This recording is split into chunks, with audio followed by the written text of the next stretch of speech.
On the night of 29th July 2000 in Mayfield, Kentucky, an 18-year-old woman, Jessica Currin, who was a mother of a 7-month-old baby, was walking down the street. Then a car pulled up beside her. Inside the car, there were 5 people, and one of those people was her friend, a lady known as Vinisha Stubblefield. Vinisha had a few conversations with her and convinced her to join them. Since Vinisha was her friend, she agreed and got inside the car and sat in the front seat between a lady known as Tamara and a man named Quincy Cross, who was on the steering wheel. They continued with their journey. However, at some point during the journey, both Tamara and Quincy began touching Jessica's legs inappropriately, and they asked her to have sex with them. Jessica refused their request, and this made Quincy to become very angry. The group drove to the house of one of their companion, a man named Jeff Burton. Upon arriving at the house, Quincy parked his car and he began assaulting Jessica. He removed a small baseball bat from the car and hit her with hit. She felt unconscious, and then they took her in the bedroom inside the house. While inside, they sexually assaulted her. Quincy then strangled her to death using his belt. They later burned her body at Mayfield Middle School to clear any evidence that could implicate them in the murder. Human beings can sometimes be so wicked. This is the story of Jessica Currin. Jessica Melissa Currin was born on November 29, 1981, in Mayfield, Kentucky. Her father was known as Joe Currin, and he worked as a firefighter in the small town in western Kentucky. However, in the year 2000, he was promoted to the position of a fire chief in Mayfield. Jessica's mother was known as Jean Currin. Jessica grew up with her 3 siblings, that is 2 brothers and a sister, and she was the eldest child. Her brothers were known as Joe and Josh, and her younger sister was Jaleesa. Jessica and her siblings grew up in a very loving and God-fearing family. They always attended Lee Church of Christ in Mayfield. When she was 9 years old, her family moved to a ranch-style home on some farmland about 8 miles outside of Mayfield. Jessica was later enrolled in a middle school where she excelled in her studies. She was a very bright student. Apart from that, she also ran track games for her school. As if that was not enough, she was also a cheerleader. After completing her middle school, she joined Graves County High School. During her first year in high school, one day she got into an argument with a boy who was her schoolmate. The boy pulled out a homemade knife on her, and immediately she pulled out a box cutter to defend herself. Unfortunately, she was suspended from high school. Her parents then took her to another neighboring school, where she studied for 6 months. The following year, her parents took her back to Graves County High School. Unfortunately, she had to repeat a class. In the year 1999, at a tender age of 17 years, Jessica had a one-night stand with a 20-year-old white man named Jeremy Adams.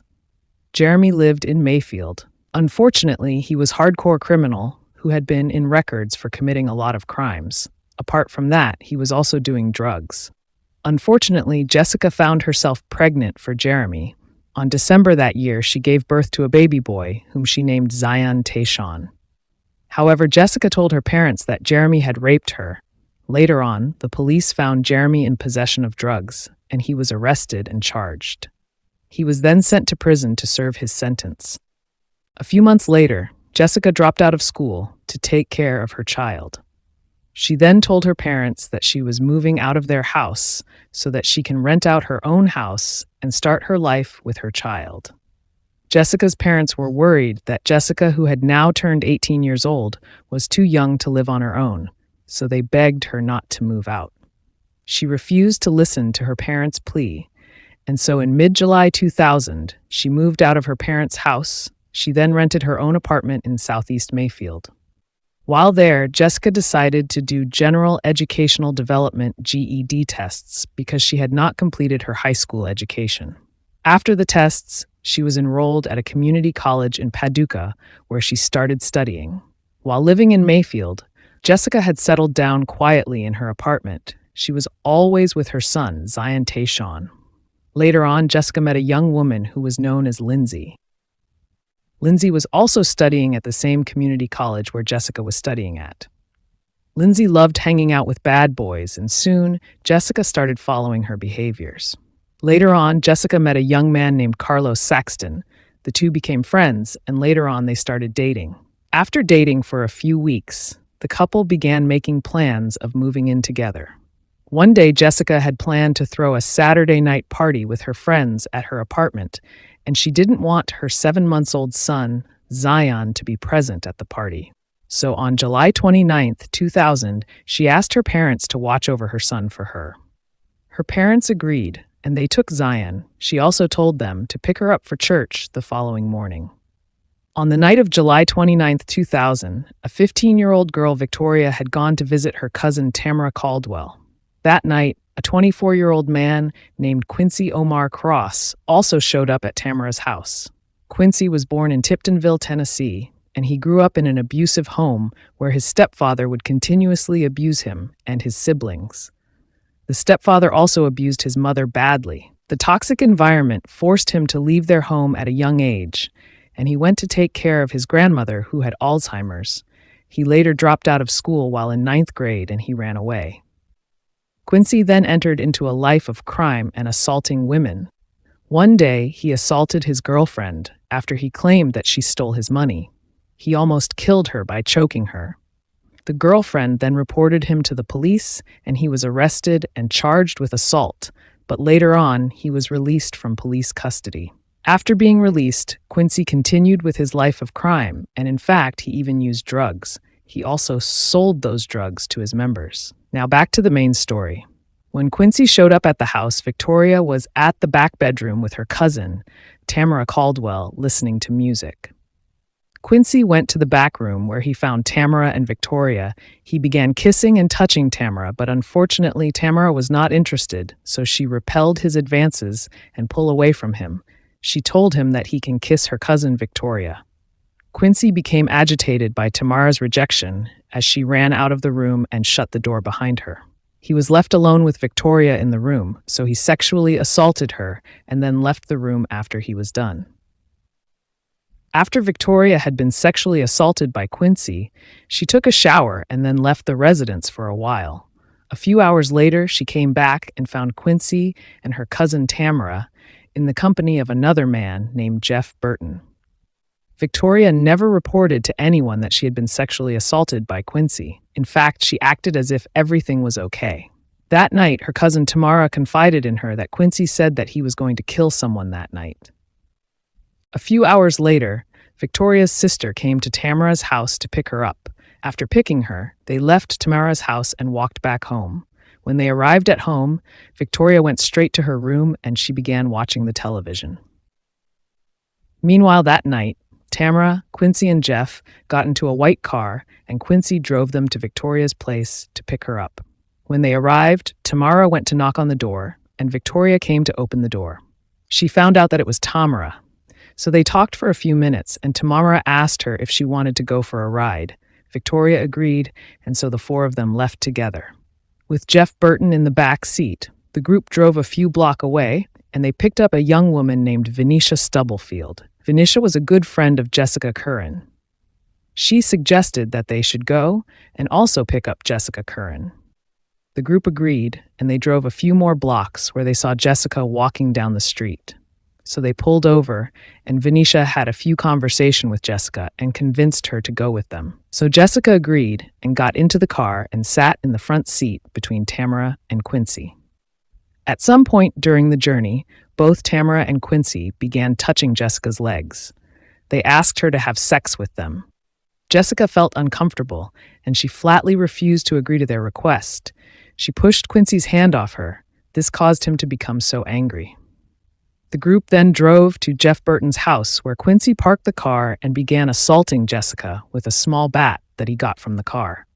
After beating her, she became unconscious. The group then got out of the car, and Jeff went up and opened the door, while Tamara and Quincy carried Jessica inside. Quincy, Tamara, and Jeff took Jessica into the back bedroom, while Victoria and Vinisha remained standing in the living room. With the bedroom door half open, Victoria saw Quincy, her cousin Tamara, and Jeff all sexually assaulting Jessica, who laid on the bed unconscious. Jessica regained consciousness and began to struggle as she called out her son's name. This made Quincy to again strike her with the bat until she was knocked out again. Victoria walked into the room a moment later. and saw Quincy strangling Jessica to death with a black belt. After murdering her, Quincy and Jeff carried Jessica's body to a shed out back of the house. The group then remained at the house using drugs and engaging in sexual activities. Later that night, Victoria, Vinisha, and two other guys, that was a 19-year-old Austin Leach and a 14-year-old Isaac Benjamin, took Jessica's body to Mayfield Middle School and set it on fire. On the morning of July 30th, 2000, Graves County Deputy Sheriff Mike Perkins noticed a man pushing a blue car on the side of the road, so he went and stopped him.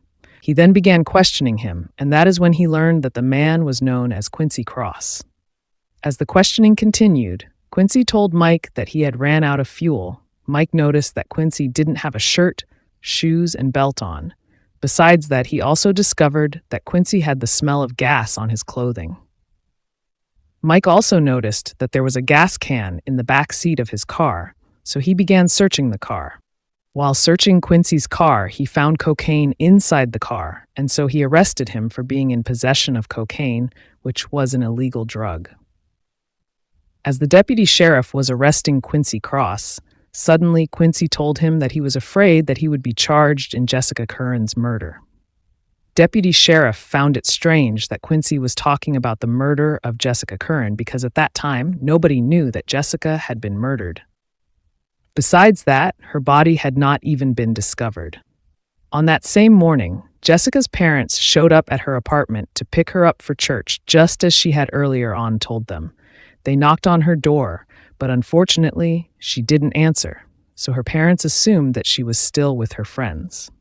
So her parents left her apartment and went to church. After the service was over, they returned back to check on her, but unfortunately, she was not yet back. They again checked her apartment on the morning and the evening of 31st of July, but there was still no sign of her.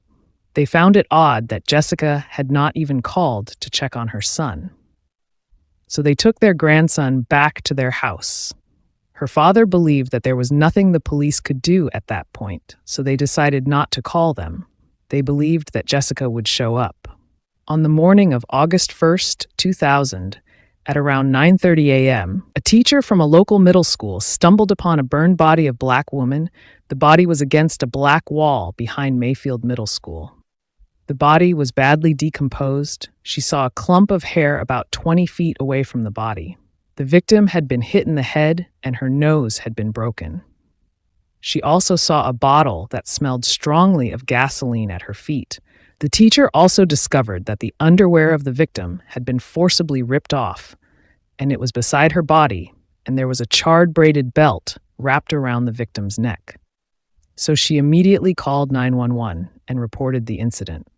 Meanwhile, a large crowd had gathered at the crime scene. Among the observers at the crowd was a Mayfield homemaker by the name of Susan Galbraith, a woman who loved gossiping. She had been at a nearby coffee shop when someone came in shouting that a body had been found at the middle school, so she, along with a group of people, gathered at the scene to witness what had happened. Soon, the Mayfield police, led by a 31-year-old homicide investigator named Tim Fortner, arrived at the scene after being selected to lead the investigation by Ronnie Lear, who was Mayfield's assistant chief of police.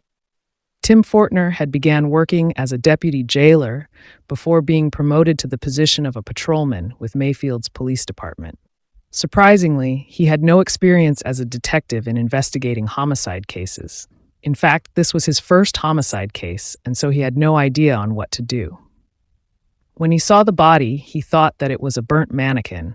However, when he got closer and saw flies around the body, he realized that the body was a human being. He noticed her clothes and skin were badly burnt, blisters covered her arms, and there were deep bludgeon marks at the back of her head. Tim Fortner got so scared, and he just stood over the victim's body without any clue of what to do next. In fact, he didn't even know how to look for forensic evidence, and he was unable to organize the crime scene. Tim Fortner collected the items found at the scene so that they could be tested for DNA and fingerprints. He also collected fingernails, strands of hair that were found on her hand, and the gas can so that they could be sent for testing. When Tim Fortner was gathering the evidence, he collected a large parch of hair and he labeled it as Item 9. He also collected DNA from the victim's nails, strands of hair in her hand, the plastic bottle with gasoline in it. When Tim was transporting the evidences he had collected from the crime scene to the police station, he lost the evidence which he had labeled as Item 9 before he even reached at the police station. Once Tim had reached at the police station with the remaining evidence, he again contaminated the evidences he had collected with evidences from other cases. 2 rape swab tests from other crime cases were found inside the box of evidence that Tim had collected from the crime scene.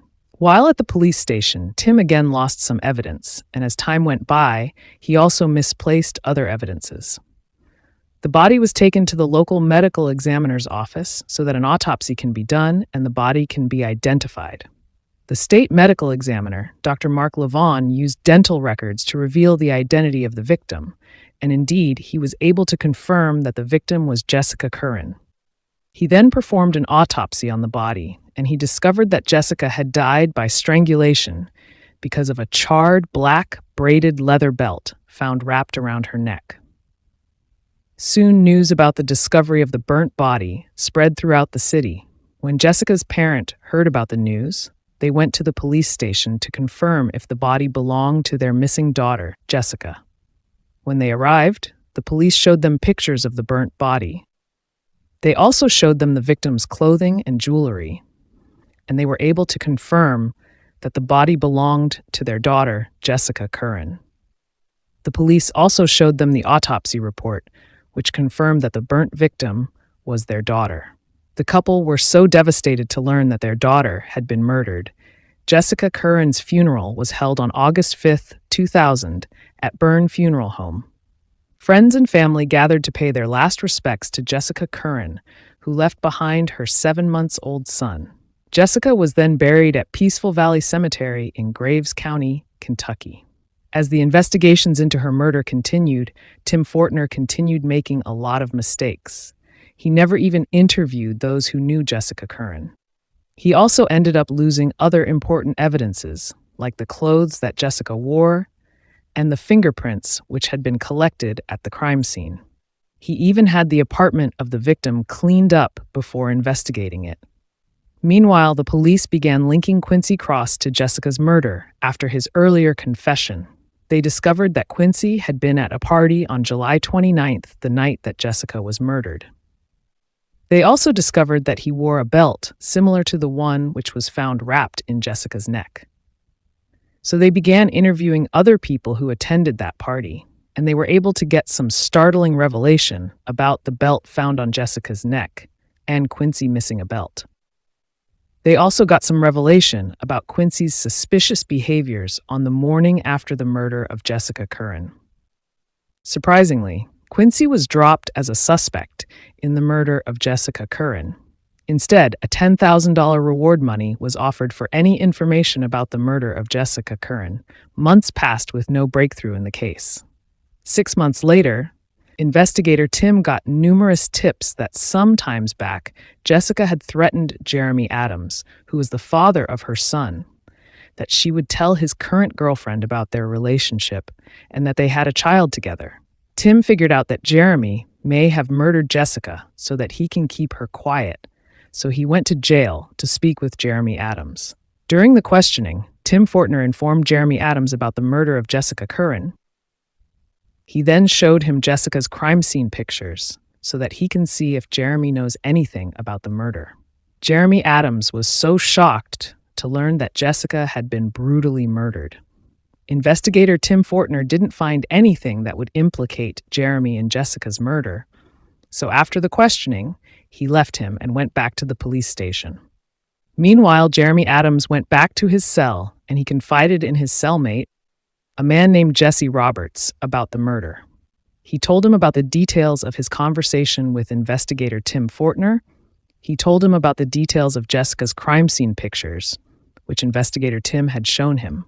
Surprisingly, a few days later, Jesse Roberts went and told the jailer about his conversation with Jeremy Adams. The conversation was about Jessica's murder, He told the jailer that Jeremy knew too much about Jessica's murder, and he even confided in him that a man named Carlos Saxton helped him in murdering Jessica Currin. When the jailer heard Jesse Roberts' confession, he immediately told the lead investigator, Tim Fortner. Later on, Tim Fortner and other detectives went back to jail, and they questioned Jeremy Adams again about Jessica's murder. Tim later claimed that he got a confession from Jeremy about his involvement in Jessica's murder. So, on the 15th of February 2001, Jeremy Adams was arrested and charged with the murder of Jessica Currin. He was also charged with tampering with physical evidence and abuse of a corpse. 2 days later, the police also arrested the 20-year-old Carlos Saxton, and they charged him with complicity in the murder of Jessica Currin. The police arrested both Jeremy and Carlos in Jessica's murder based on the testimony of Jesse Roberts, who was the jailhouse informant. The police, led by investigator Tim Fortner, didn't have any evidence tying me and Carlos to the murder of Jessica, except the alleged confessions. But surprisingly, they brought the case before a grand jury. He then recommended the jury to charge both Jeremy and Carlos in Jessica's murder. Both Jeremy and Carlos Saxton were tried separately, and the police theorized that the two men had picked up Jessica as she was walking. They took her to the school where they murdered her. However, Jeremy Adams' defense claimed that Jeremy was simply recalling the interview that he had with Tim Fortner to his cellmate Jesse Roberts. Jeremy Adams' trial was quickly ended because Tim Fortner and the Mayfield police had withheld 18 pieces of evidence from the defense. The judge was so furious that he threatened to jail Tim Fortner for his ineptitude. Shortly after, the case against Carlos Saxton was also dismissed. At this point, the incompetence of the police on Jessica's murder case became public. The investigators began looking for witnesses in Jessica's murder. Later on, a woman named Victoria Caldwell came forward to give out her testimony concerning the murder of Jessica Currin. She claimed that she had sufficient information which could help solve Jessica's murder case. However, Victoria felt afraid to speak with the police, so Tim Fortner placed her in protective custody, and he assured her that she would be all right. Unfortunately, within a few days, Victoria Caldwell disappeared from the custody without giving her official statement. Surprisingly, Tim Fortner didn't even try to look for Victoria, who was the prime witness, and when he was asked about her disappearance, he simply shrugged it off. In the following years, there was no lead in the case, and the incompetence investigations of Jessica Currin murder hanged over the head of Tim Fortner. Surprisingly, Assistant Police Chief Ronnie Lear, who had placed Tim Fortner on the case, was suspended for over a month for selling a video recorder and stereo, both of which were pieces of evidence in an active investigation. Ronnie claimed it was a mistake. A month later, he resigned from his post. Tim Fortner was then promoted to the position of an assistant police chief. Later in the year 2003, $9,000 reward money for Jessica Currin's case went missing, and the Mayfield Police Department claimed the money was mistakenly spent. Tim Fortner then resigned from his post at the police department. It was later reported in a local newspaper that Tim Fortner and his former boss, Ronnie Lear, had resigned due to corruption, especially after the reward money went missing. After Tim Fortner had resigned, he got a job at Murray, Kentucky, as a code enforcement officer, where his job was making sure people didn't let their bushes get too high or trash pile up in their yard. On February 20th, 2003, the Mayfield Police Department turned Jessica's murder case over to the Kentucky State Police, KSP. Jessica's parents held rallies every month as they demanded justice for their daughter. Mayfield's African-American community also pushed the police to find those who murdered Jessica. In the year 2004, Kentucky appointed a new attorney general. Immediately, Jessica's father went and requested him to look into Jessica's case. The new attorney general looked at Jessica's case from a different angle. Meanwhile, Susan Galbraith, who was among the crowd who had witnessed Jessica's body in a school field some years back, took an interest in the case after being haunted by the image of Jessica's body lying in that field. And she was greatly disturbed when she learned that Jessica's killer had not been found 6 years after her murder, because of the flop investigation, which was done by lead investigator Tim Fortner. Susan then made a promise to herself that she would do everything in her power to find the person who murdered Jessica Currin. So she began investigating Jessica's murder despite lacking experience to conduct a full-fledged investigation. She went all around the town asking people for any information regarding Jessica's murder. Those who knew Jessica cooperated with her as they gave her every piece of information that they knew about Jessica's murder. She carefully chronicled each story they told her about Jessica. Soon she had a lot of information concerning Jessica and her death. She now needed someone to help her figure out which stories had facts about Jessica's murder. She contacted every news outlet, hoping to find someone who could help her with investigating Jessica's murder. Luckily, she found help from a veteran BBC journalist named Tom Mangold, who had heard about Jessica's murder and got intrigued. So he flew to Mayfield to meet Susan. After they had met, the two started combing through one lead after another. Susan talked to the host of the party on the night of Jessica Currin's murder. The host told Susan Galbraith that on the night of the murder, a man named Quincy Cross was acting strange. He repeatedly told everyone at the party that he wanted to find women. He was high, erratic, and talked the entire time. They also interviewed Jeremy Adams, whom they were able to comfortably rule out as a suspect. Jeremy Adams also gave them a few names to look into. It was clear to them that Quincy Cross was Jessica's killer, so they gave the information that they had to the Kentucky State Police, but unfortunately the police didn't believe their story. Due to unavoidable circumstances at home, Tom Mangold returned back to the United Kingdom, leaving Susan to continue investigating Jessica's case on her own. However, Susan promised to update him on her progress in the case. Susan believed that Quincy Cross was responsible for Jessica's death, so she continued investigating him so that she can gather more information. She planned to meet him in person so that she can interview him and find out about what he knew concerning Jessica's murder. Susan knew that the only way she would meet Quincy Cross was if she posed as a true crime author who was writing a book on the case.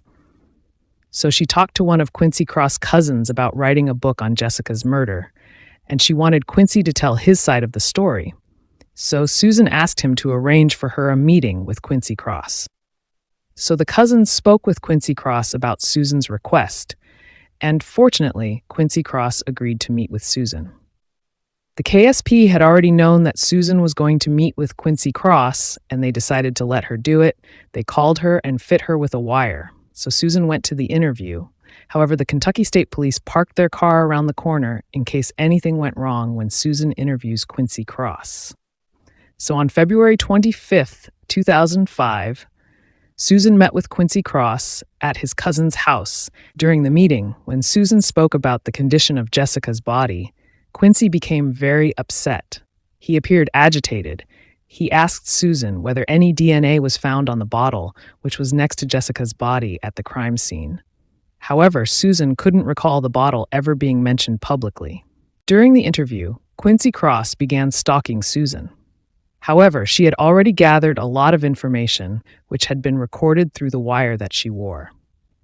The information were enough to incriminate Quincy Cross in the murder of Jessica Currin, and she was feeling hopeful that the police would arrest Quincy Cross and charge him with the murder of Jessica Currin.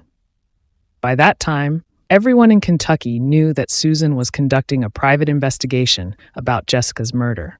So after Susan had left the interview, she went to the KSP with the information she had collected. She also told them about how Quincy Cross was stalking her and that he has been lurking around her apartment. Surprisingly, the police told her that the information she had collected were not enough to arrest Quincy Cross. Jessica's father reached out to national civil rights organizations, including Rev. Al Sharpton's National Action Network. Representatives from the organization came to Mayfield to meet with Joe Currin and join him in rallying the public to demand justice for Jessica. An investigator from Al Sharpton's National Action Network got involved in the case. The investigator, Alton McDonald, deemed the crime a hate crime. On December 15th, 2005, Jessica's body was exhumed for a second autopsy so that they can gather more evidences. The case was then turned over to the Kentucky Bureau of Investigation. Joe Currin also appealed to the state attorney general at that time, Craig Stumbo to have the Kentucky Bureau of Investigation, KBI, take over the case from the Kentucky State Police. He agreed that the KBI should take over Jessica's case. In the fall of 2006, thanks to Joe's efforts, Attorney General Stumbo agreed to have the KBI take over. After the KBI took over the case, Susan Galbraith turned over all of her work, including notes to the KBI. Susan then went ahead and created a MySpace page for Jessica as a memorial. She also hoped that she would be able to collect some leads through the page. She then set up an online tribute to Jessica on MySpace. She invited comments, and many people began engaging with the page. Eventually, in February 2017, Susan received an email from an unknown woman who told her she had a lead in Jessica's murder. The unknown woman identified herself as Victoria Caldwell, and she had earlier on disappeared from the police custody. She informed Susan that she had information about Jessica's murder. However, she also told her that she was afraid that someone would kill her. So she asked Susan for help. Susan agreed to help her, and when Victoria had gained Susan's trust, she gave her her phone number. From there, the two remained in touch with each other. Victoria was hesitant to share with Susan the information about Jessica Currin's murder because she was afraid of the police and Jessica's killer. Susan coaxed Victoria until she revealed the identity of the person who murdered Jessica Currin. The person was none other than Quincy Cross. She revealed that the murder happened in the summer of 2000 when she was only 15 years old. She revealed every detail about how Jessica Currin was sexually assaulted before being murdered and burned at Mayfield Middle School to destroy evidences of the crime. Susan Galbraith could hardly believe what she was hearing. After Victoria had narrated how Jessica Currin was brutally murdered, Susan told Victoria Caldwell that she was going to report Jessica's murder story to the police. However, Victoria was terrified, and so she told Susan that Quincy might come after her. Susan didn't give up. She convinced Victoria that reporting the people who were involved in Jessica's murder was the right thing to do. Victoria got convinced, and she felt that reporting the crime would get the weight of the traumatic experience of that night off her chest. So they went to Kentucky Bureau of Investigation, KBI, and Victoria told them everything she knew about Jessica's murder. When the police heard the story, they tracked down Vinisha Stubblefield, who was also part of the group which was involved in Jessica's murder. They brought her in for questioning, and she narrated what happened on the night of Jessica's murder. However, her story was a little bit different from Victoria's story. Vinisha said that on the night of 29th July 2000, she and Jessica Currin went to meet Quincy Cross. So after meeting Quincy Cross, they all got inside his blue car, and Quincy drove them to another house where he left the blue car. Quincy then took a white car, and they went to pick up a lady known as Tamara Caldwell, who happened to be the cousin of Victoria. Then Quincy again drove them, and they went and picked up a man named Jeff Burton. So that night, they were a total of 6 people inside the car. Quincy was driving them to Jeff Burton's home. During the journey, Quincy gave them cocaine. As they were heading to Jeff Burton's house, Quincy and Tamara, who were both under the influence of cocaine, began sexually harassing Jessica. They also made physical advances towards her. Jessica was not pleased with the sexual harassment from the two, so she told them to stop. Quincy and Tamara continued sexually harassing Jessica. In fact, Jessica's protest only aggravated Quincy. So when they arrived at Jeff Burton's home, Quincy took a mini baseball bat from his car and hit Jessica on the head. Jessica immediately lost consciousness. So Quincy carried Jessica, who was unconscious, with the help of Jeff Burton. They took her to the bedroom and laid her on the bed. Soon, Jessica started to regain consciousness. Quincy Cross then sexually assaulted Jessica as Tamara held her down. When Quincy was done, Jeff also sexually assaulted Jessica. When Jessica had regained consciousness, she cried out her son's name, and Quincy got irritated. He picked up a wrench and hit her on the head. Again, Jessica fell unconscious on bed. Quincy removed his belt and strangled her to death with it. After Jessica was dead, they again sexually assaulted her. The group again continued taking more drugs. They used cocaine, they took pills, and as if that was not enough, they smoked marijuana. Afterwards, they had sex with each other. In the early morning hours of the following day, they wrapped Jessica's body in a blanket and took it into Jeff Burton's garage. When the odors of decomposition began to set in on the body of Jessica, Victoria, Vinisha, Jeff Burton, Austin Leach, and Isaac Benjamin took Jessica's body to the middle school and they set it on fire. After the police had heard Vinisha's narration, they arrested Quincy Cross and his entire group and charged them with first-degree murder and rape of Jessica Currin. However, Victoria had her sentence reduced because she testified against the other four and was only charged with evidence tampering. The group tried to reason with the court to save themselves. Tamara and Jeff agreed to plead guilty to manslaughter and abuse of a corpse, and in exchange, they promised to testify against Quincy. Vinisha, on the other hand, agreed to plead guilty for evidence tampering. Quincy Cross's trial started on 8 April 2008. The trial was held in a different county, Hickman County Circuit Court in Clinton, Kentucky. When he appeared before the court, his lawyer tried to prove that Victoria's testimony wasn't entirely valid. Unfortunately, the other convicts had decided to testify against Quincy Cross, and he didn't escape this time. The jury took 3 hours to find Quincy Cross guilty of kidnapping, rape, murder, sodomy, evidence tampering, and abuse of a corpse. He was sentenced to life in prison without parole at Luther Luckett Correctional Complex in Kentucky. Vinisha was sentenced to 7 years in prison. Victoria Caldwell served 5 years in prison for evidence tampering. In September of 2008, Jeff and Tamara entered Alford pleas to second-degree manslaughter, abuse of a corpse, and tampering with physical evidence. Therefore, Jeff Burton was sentenced to 15 years in prison, while Tamara Caldwell was sentenced to 10 years imprisonment. In July of 2008, Isaac Benjamin and Austin Leach were charged with 2 counts each of evidence tampering. That was burning Jessica's body. Austin Leach was also charged with 1 count of perjury due to lying at a grand jury hearing in October of 2004. Benjamin entered an Alford plea to 1 count of complicity to tamper with evidence. As part of the plea, the second tampering charge was dropped. On the 9th August of 2009, Leach was acquitted after a 7-day trial. Susan Galbraith won the Citizen of the Year honors by the Kentucky Bureau of Investigation for her determination to bring justice for Jessica. But tragically, Susan died of natural causes in 2018, when she was only 58 years old.